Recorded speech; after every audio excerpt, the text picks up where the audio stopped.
Hello guys and welcome back to Dylan's Little Hobbies, and in today's video we are going to be doing a review for Season 5 of the 7 Deadly Sins. Yes, I know, it's been a while since I've done a video on the 7 Deadly Sins. It's taken me some time to get back to the show, but I finally have. And what are my thoughts on the 7 Deadly Sins? I think the 7 Deadly Sins is such a great anime. It's got a pretty interesting story between MILLEODIS, his love, and his friends, and I really like the story. Now, personally, I think when it comes to his beloved, I really think she should have been actually, probably, in my opinion.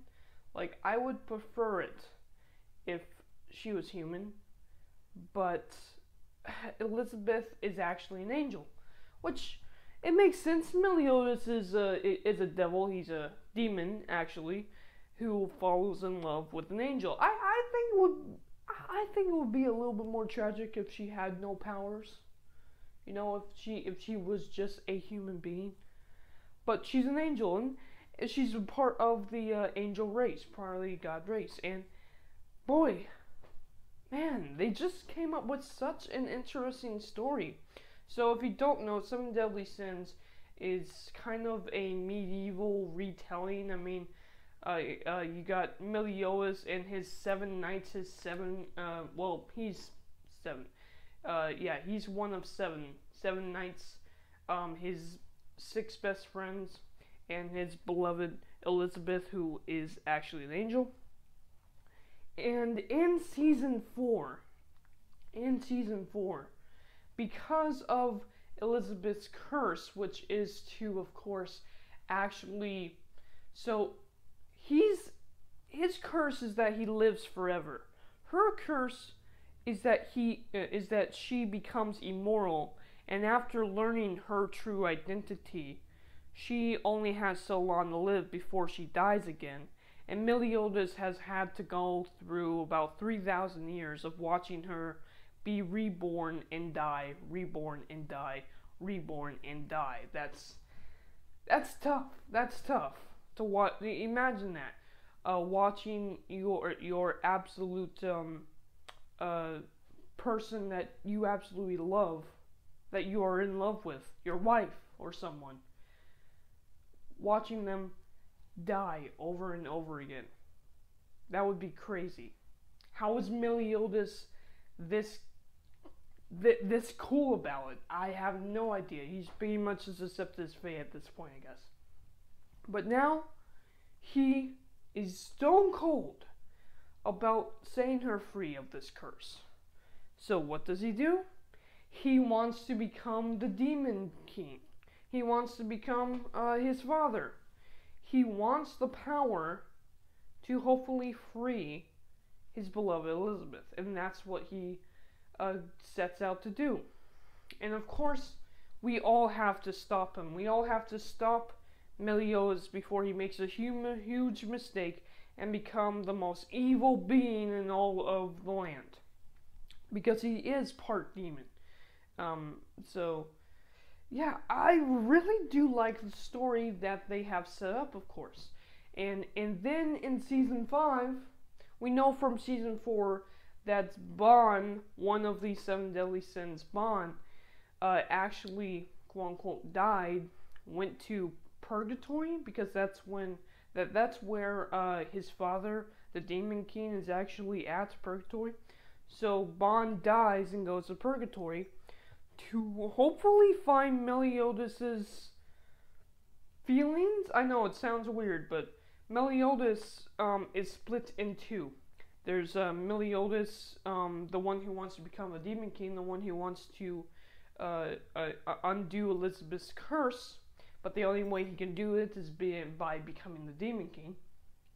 But then there is Meliodas' feelings, and as he's died over and over again, whenever he gets killed, he just comes back to life because he's immortal. Part of his soul gets swept up into purgatory. So now we have Bon, and it starts out with Bon becoming a monster. It turns out there's two creatures in purgatory. One of them are monsters that are made there. People go there and they lose faith and become monsters. And Bon and Meliodas actually became two monsters. And they actually have a pretty cool fight. When Bon realized that he wasn't a monster, he actually fights his other monster. It turns out to be Meliodas. I really like that. I really liked that whole scene, especially because Meliodas was a much bigger monster than Bon was. And Bon even realizes that he's actually getting stronger as he stands in purgatory. Now, what's crazy is because time is different there, they spend about 60 years. They really don't age. They spend about 60 years trying to beat Meliodas' dad.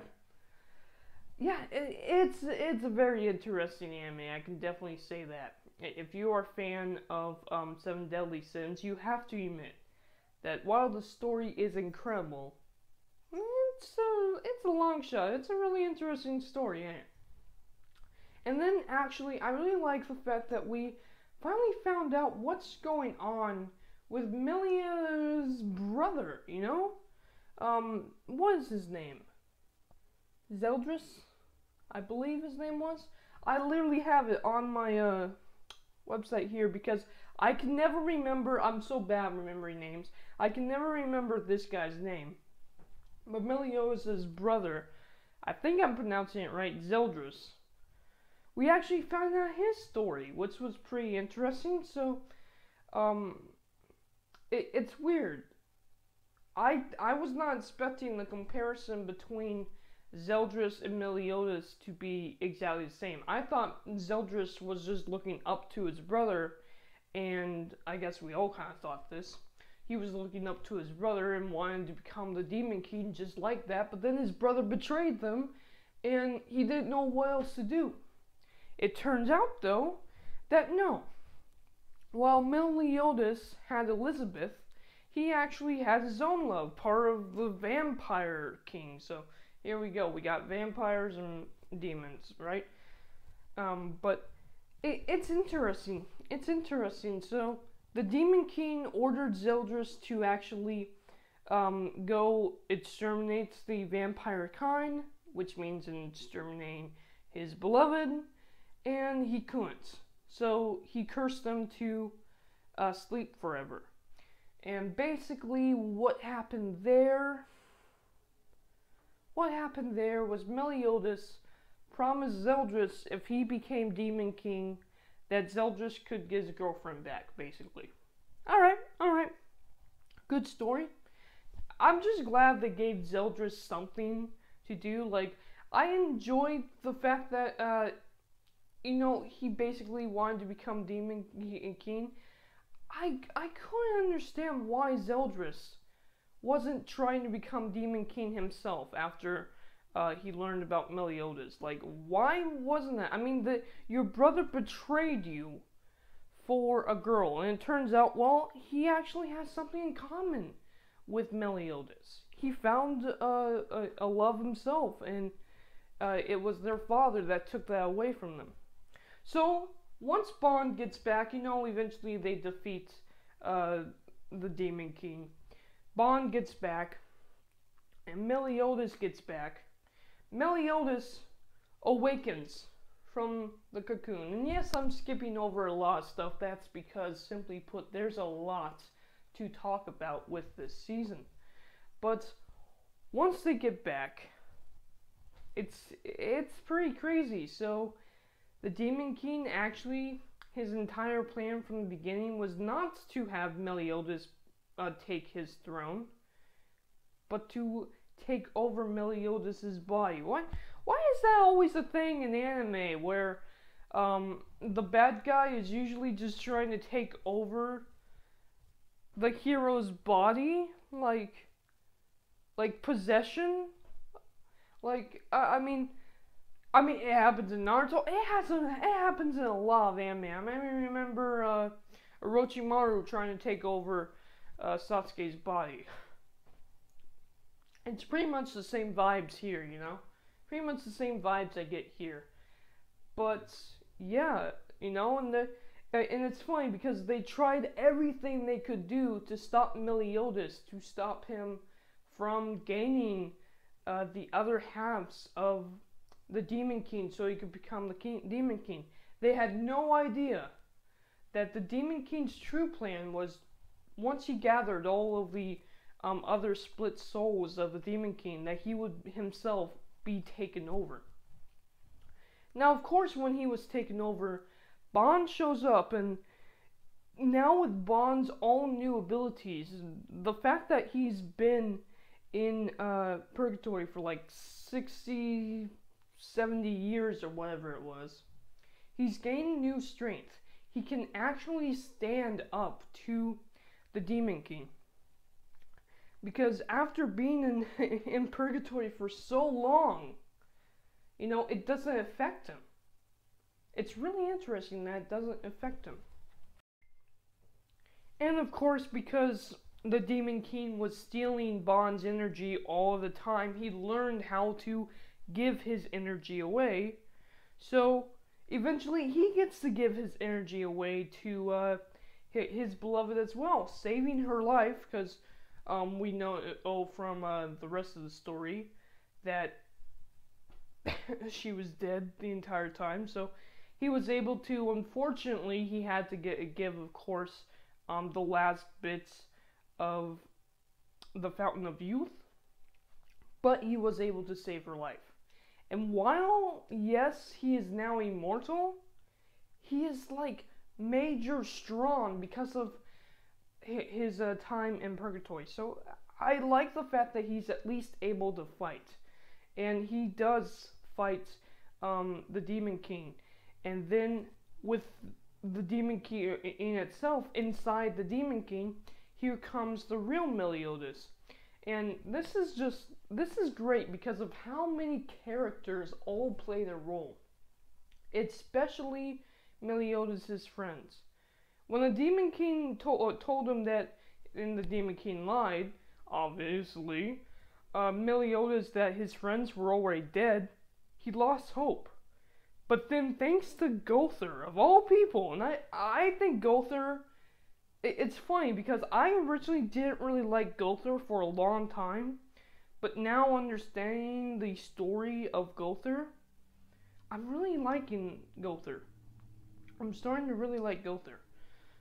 So yeah, thanks to Gother, they're actually able to project themselves into Meliodas' mind. And so we have two fights going on with the Demon King. The physical one, with what's left of Meliodas' body, and the internal one, where Meliodas is trying to take out the Demon King inside his own head.